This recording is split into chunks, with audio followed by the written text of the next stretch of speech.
ranking of schools in the country was first taken by former Education Cabinet Secretary Professor Jacob Matiang'i. Professor Matiang'i then argued that, among other things, the system was to blame for increased cases of examination cheating among schools in the country.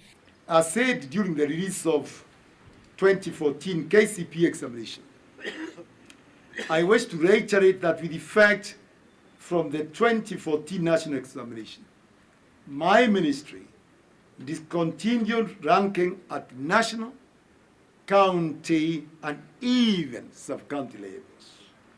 This is a policy decision, ladies and gentlemen, taken by the government that was informed by the demerits of ranking, which I said last time far outweigh the merits of the same. Critics, however, faulted the decision, arguing that it risked killing competition among schools. Somebody somewhere has unilaterally decided, even without consulting the Kenya National Examination Council, the examining body, to scrap ranking of schools and students in examinations. That is a recipe for disaster in quality education of this country. And we want to warn the ministry to get back and engage the stakeholders. That was never discussed. The ministry cannot engage in a public relation exercise. As teachers, we are prepared to accept the ranking. We have accepted, we have done it in the past.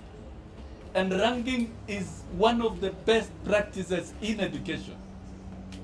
Even universities are ranked, international and global. And UNESCO is ranking even world governments in terms of... And their pleas are now a subject of consultations, bringing together various education stakeholders, at least according to Education Cabinet Secretary Dr. Matiang'i. Quite frankly, this issue of ranking has become a matter of interest across the country. With parents making inquiries, we have heads of institutions making inquiries, we have our teachers making inquiries. Clearly, although the government took a position on this matter of ranking, and now you know there is even a bill on the floor of the House on this issue of ranking. We have therefore decided that we are going to reopen this matter and have consultations across the board involving all stakeholders on this issue. In a move that may signal the ranking may be reintroduced after all, Dr. Matiang'i, who spoke at his Jogo House office hours after releasing last year's KCSE examinations, warned that if it is to be reintroduced, other factors other than students' performance may come into play. More from the point of view of looking at a broad-based and comprehensive meriting system. We would like to call it meriting system more than ranking, so that we look at a broad range of factors, not just scores in the exam. And we are fortunate because, you know, we are right now beginning the process of reviewing our curriculum, which provides us an opportunity to begin reviewing issues including meriting and how we will handle exams as we move forward.